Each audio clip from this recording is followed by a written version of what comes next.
ассалому алайкум бинандагони гиромӣ, барномаи тилоти ахборро мустақиман аз телевизиони Тоҷикистон манзури шумо мегардонем. Дар студия бо шумо Сулаймон Исломиддин. маҷмӯи маҳсулоти дохилии ҷумҳурии Тоҷикистон соли 2018 ба 68,8 миллиард сомонӣ баробар гардида, суръати рушди воқеи он 107,3%-ро ташкил дод. ҳамчунин дар қиёс ба соли 2017 саноати мамлакат 11% кишоварзӣ, 4% гардиши савдо, беш аз 15% маблағгузорӣ ба сармояи асосӣ, аз ҳисоби тамоми сарчашмаҳои маблағгузорӣ зиёда аз 7%, гардиши савдои хориҷӣ 6,3% ва хизматрасонии пулакӣ ба аҳолӣ ба андозаи 2,1% афзоиш ёфтааст. идомаи ахбор. Коркарди меваву сабзавот ва истеҳсоли консерва ба корхонаҳои саноате ки дар ин самт фаъолият менамояд, даромади бештар меорад. Барои афзун намудани коркарди меваву сабзавот дар комбинати консерваи шаҳри Исфара хатҳои технологӣ ва соҳавӣ такмилу навсозӣ карда шуд.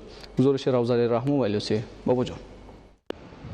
дар шаҳри Исфара 5 корхонаи соҳаи коркард истеҳсолкунандаи консерви меваю сабзавот мавҷуд аст. вобаста ба ҳаҷми меваю сабзавот, талаботи бозори истеъмолӣ ба консерв ва афзун намудани содирот, ин корхонаҳо хатҳои технологиро ба таҷҳизоти каммасрафи энергияи буғӣ, истеҳсоли наву намудҳои нав, ҷойгиркунӣ дар зарфҳои ғунҷоишашон хурд ва дигар талаботи технологию бозори истеъмолӣ мутобиқ менамоянд. дар корхонаи консерви субҳи ватан беш аз 40 намуди консерви мевагию сабзавот истеҳсол мешавад. маҳсулоти корхона дар баробари он ки дар бозори дохилӣ мақоми хоса пайдо намудааст, дар хориҷи кишвар талабгорони зиёд дорад. аз ҳисоби маҳсулоти ҳосили нави мева аз корхонаи консерви субҳи ватани шаҳри Исфара бо тамғаи истеҳсоли Тоҷикистон ба давлатҳои Қазоқистону Олмон консерви мева содирот гардидааст. меваҳои шаҳдбор ва сабзавот, хусусан зардолую помидор дар шаҳри Исфара дар баробари таъмини бозори дохилӣ бо меваю сабзавоти тару тоза хушконидан барои коркард мутобиқ аст. дар баробари дигар корхонаҳои соҳа ҷамъияти саҳомии комбинати консерви Исфара дар афзун намудани ҳаҷми коркард ва истеҳсоли консерви сабзавоту мева мақоми хоса хоҳад дошт. ин корхонаи соҳа дорои инфраструктураи коркард буда ба навсозии технологию таҳкими иншооти мавҷуда ниёз дошт, зеро аксари таҷҳизоту дастгоҳҳои инфраструктур кӯҳнаю фарсуда гардида ба процесси коркард ҳаҷм, сифат ва маҳсулнокӣ таъсири манфӣ мерасонд. аз ин рӯ роҳбарияти мутахассисон аз оғози сол то ин давра таъмиру навсозии иншооти истеҳсолию ёрирасон, хату таҷҳизоти технологиро анҷом доданд. аз оғози соле ки мо корро сар кардем, 3 хати нави технологиро дар ин корхона мо аз нав таъмиру сохтумон карда пурра ба кор омода ҳастем. корхонаи асосии соҳаи коркард дар шаҳри Исфара бо чунин навсозии техникию технологӣ имкон дорад дурнамои коркарди 600 тонна меваю сабзавотро иҷро намояд. навъҳои помидори дар мо кушода асосан помидорҳои қисми 5% ҳамчун барои таъминот бо бозор помидори тару тоза бошад, дигар боқӣ монда асосан барои коркарди хемирии помидор, шарбати помидор ва дигар маҳсулоти консервашудае ки аз помидор ки мавқеи содиротӣ дорад ба он нигаронда шудааст. дар хоҷагоҳи кишоварзию аҳолии деҳоти Исфара дар масоҳати қариб 400 гектар беш аз 15 намуди помидор парвариш карда, соли равон ҳаҷми ҳосили ин намуди сабзавот барои коркард меафзояд. Равзали Раҳмон, Илёс Бобоҷон, шаҳри Исфара, ахбор. дар ҷамоати деҳоти сарчашмаи ноҳияи Шамсиддин Шоҳини вилояти Хатлон барои дастрасӣ ба хизматрасонии тиббӣ ки то ин давра сокинон аз набудани чунин шароит танқисӣ мекашиданд, бинои нави бунгоҳҳои тиббӣ муҷаҳҳаз бо техникаҳои соҳавӣ замонавӣ мавриди баҳрабардорӣ қарор дода шуд. гузориши Саидҷафари Маҳмадалӣ ва Хуршеди Нодирхон.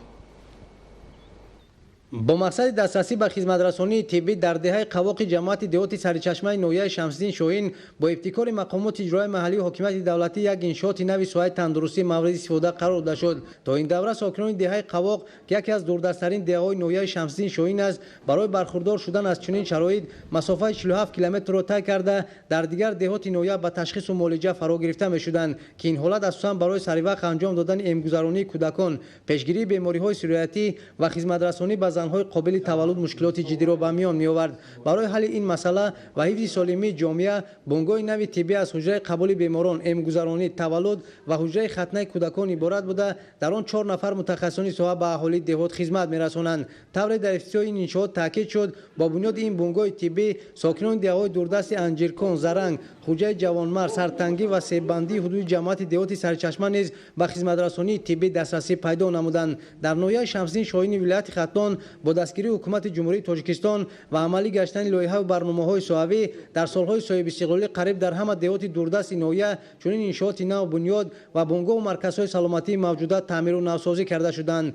мақомоти иҷроияи маҳаллии ҳокимияти давлатии ноҳияи Шамсиддин Шоҳин иқдом гирифтанд ки барои боз ҳам беҳтар намудани шароит дар идомаи чунин корҳои навсозӣ дар заминаи бунгоҳи тиббии деҳаи Қавоқ бо ҷалби мутахассисони соҳа маркази саломатӣ таъсис диҳанд. бахшида ба истиқболи ҷашни 30 солагии истиқлолияти давлатии ҷумҳурии тоҷикистон сокинон бо ҳашари дастаҷамона роҳҳои деҳаро сангфарш карданд ва аз ҷониби ширкати сайёҳии ҷамъияти дорои масъулияташ маҳдуди морхур бошад мушкилоти норасоии оби нӯшокии аҳолии деҳа роҳи ҳалли хешро пайдо намуд. солиёни зиёд буд ки бошандагони ин деҳа норасоӣ аз оби нӯшокӣ доштанд. икромов искандар ва фарзандони ӯ ба маблағи зиёда аз 100 000 сомонӣ ба мо сокинони ноҳия оби нӯшокӣ оварданд. тибқи нақша чорабинии мақомоти иҷроияи маҳаллии ҳокимияти давлатӣ оид ба солҳои рушди деҳот сайёҳӣ ва ҳунарҳои мардумӣ то соли 2021 барои боз ҳам беҳтар намудани сатҳи зиндагии сокинон дигар мушкилоти ҳалталаби ин деҳоти дурдаст низ бояд бо тадриҷ бартараф карда шавад. давоми рӯзҳои охир дар мамлакат ҳавои гармӣ аз меъёр зиёд ба қайд гирифта мешавад. ин ҳолат хавфи ҳодисаҳои нохуши сӯхторро дар талу теппа ва саҳроҳо зиёд мегардонад. дар ин робита ба ин шаҳрвандон бахусус деҳқонону хоҷагидорону зарур аст ки ҳангоми ҷамъоварии ғалладонагиҳо ва хӯроки дурусти чороб ба техникаҳои кишоварзӣ диққати ҷиддӣ диҳанд. зоиршоҳи тағоимрод мавзӯъро идома медиҳад. ҳамасола дар фасли тобистон бо гармии аз меъёр зиёди ҳаво ҳодисаҳои сӯхтор ба қайд гирифта мешавад. аз рӯи таҳлилҳо сабабҳои асосии ба амал омадани сӯхтор дар баъзе иншооти маишиву хизматрасонӣ, талу теппаҳо ва заминҳои киштии шаҳру ноҳияҳои мамлакат ин риоя нагардидани талаботи қоидаҳои бехатарӣ аз сӯхтор ва бемасъулиятии шаҳрвандон нисбат ба ин масъала мебошад. маҳз аз беэътиноӣ ва риоя нагардидани қоидаҳои бехатарӣ аз сӯхтор чанд рӯз пеш дар ноҳияи хуросони вилояти хатлон сӯхтор дар замини ғалла ба амал омад ки сабабҳои асосии ҳодиса дар ҳолати корношоям қарор доштани техникаи истифодашаванда арзёбӣ гардид. яке аз шартҳои муҳим дар пешгирӣ ва рафъи чунин ҳодисаҳои нохуш ин сатҳи баланди омодабошӣ ва риояи ҳатмии меъёру талаботи қоидаҳои бехатарӣ аз сӯхтор ба шумор меравад. маврид ба таъкид аст ки дар фасли баҳори имсола боришоти аз меъёр зиёди борон ба қайд гирифта шуд ва ин ҳолат ба нашунамои хуби дарахтону бутаҳо ва зироатҳои кишоварзӣ, алафҳои худрӯи хоҷагиҳои ҷангал, мамнунгоҳҳову чарогоҳҳо, баландкӯҳҳо ва талу теппаҳои ҷумҳурӣ мусоидат намуд. имрӯз нашунамои алафҳои худрӯй ва зироатҳои ғалладонагӣ хуб аст ва хоҷагидорон ҳангоми ҷамъоварии ғалла ва хӯроки чорво дар гармии аз меъёр зиёди ҳаво бояд масъулиятшинос бошанд ва ба ҳолати техникаҳое ки дар ҷамъоварии ғалла ва хӯроки дурусти чорво истифода мегардад диққати махсус диҳанд.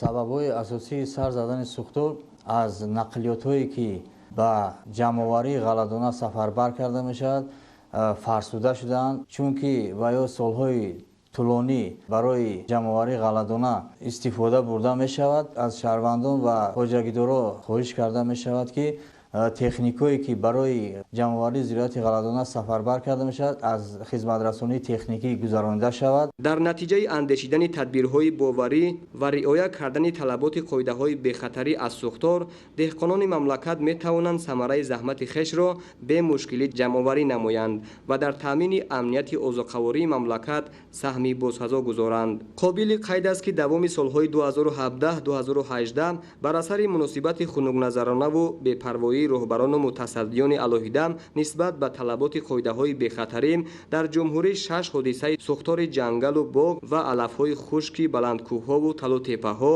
ба қайд гирифта шуд. зоиршоҳи тағоимурод, хуршеди азиз, ахбор.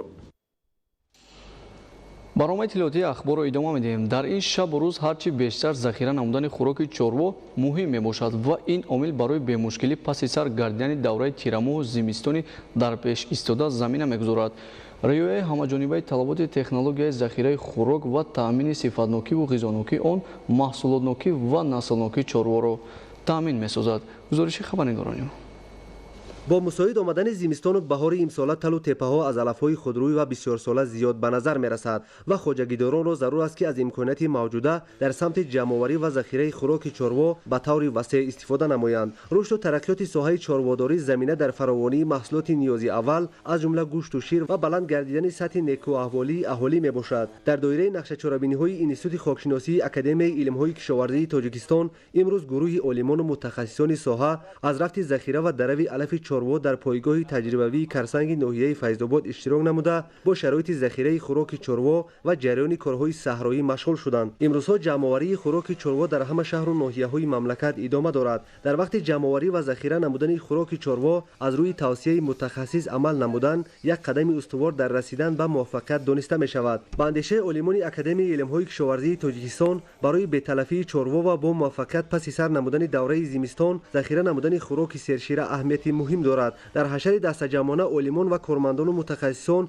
در پایگاه تجربوی کرسنگ اشتراک نموده اوید به استفاده برندگان زمین که از حساب علف‌های خودرویه و بسیار ساله در نشیب زمین‌ها رویده‌اند توصیه دادند. همچنین به متخصصان جوان این ساحه نیز برای بلند برداشتن معرفت باغپروری در همه نمود زمین و طرز درست و حاصلناکی خوراک چاروا مسئولیت‌های مفید دادند. عالمان انستیتوت خاکشناسی توصیه می‌دهیم که در منطقه‌های نزدیک کوهی یعنی چراگاه‌هایی که علف‌های خودروی و سرغذا رویده‌اند آنها را به طور مدنی یعنی که جمع‌آوری کرده برای زمستان‌گذرانی خوراک چاروا ذخیره نمایند. عالمان و متخصصان ساحه کشاورزی برای نظرند که در این شب و روز هرچی بیشتر ذخیره نمودن خوراک چاروا در به مشکلی پس سر گردیدن دوره تیر ماه و زمستانی در پیش ایستاده امکانات فراهم می‌آورد. اینچنین عالمان ساحه توصیه می‌دهند در نشیب زمین‌ها زینه‌بار و براه مانند این هم برای ویران نگردیدن زمین و هم برای دروی علف مساعدت می‌نماید. نورعلی صفامی‌دین، امید اوستا برای برنامه اخبار.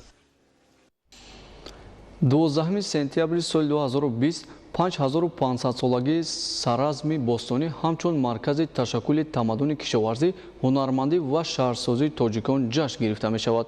имрӯзҳо дар ин ёдгорӣ қадима се гурӯҳи калони бостоншиносон кор карда ба омодасозии ҳафриётҳо ва муайян кардани тарҳи шаҳри Саразм, нахустин шаҳри Вородуд машғул мебошад. Зулфия Раҳимзода аз раванди омодагиҳо ба ин ҷашн гузориш медиҳад. Саразм бузургтарин кашфиёт дар соҳаи археологияи Осиёи марказӣ мебошад. ҳукумати ҷумҳурии Тоҷикистон ба ёдгории Саразм ҳамчун намунаи барҷастаи осори таърих таваҷҷӯҳ намуда, дар асоси қарор соли 2001 ёдгории Саразми шаҳри Панҷакендро маркази ташаккули тамаддуни кишоварзӣ, ҳунармандӣ ва шаҳрсозии тоҷикон, мамнӯгоҳи таърихиву бостоншиносии Саразм эълон намуд. Соли 2010 ёдгории Саразм ба феҳристи мероси умумиҷаҳонии фарҳангии ЮНЕСКО ворид гардид ва бо иқдоми президенти ҷумҳурии Тоҷикистон муҳтарам Эмомалӣ Раҳмон 12 сентябри соли 2020 5500 солагии Саразми бостонӣ ҷашн гирифта мешавад. Дар доираи ин ҷашнгирӣ айни замон ободонию созандагиҳо дар шаҳри Панҷакент дар сатҳи зарурӣ роҳандозӣ карда шудааст. Инчунин се гурӯҳи калони бостоншиносон, наққошон ва меъморон корҳои илмӣ тадқиқотӣ ва ҳафриётӣ гузаронида истодаанд. се гурӯҳи калони бостоншиносӣ дар ҳафриёти Саразм фаъолият доранд ва вазифаи онҳо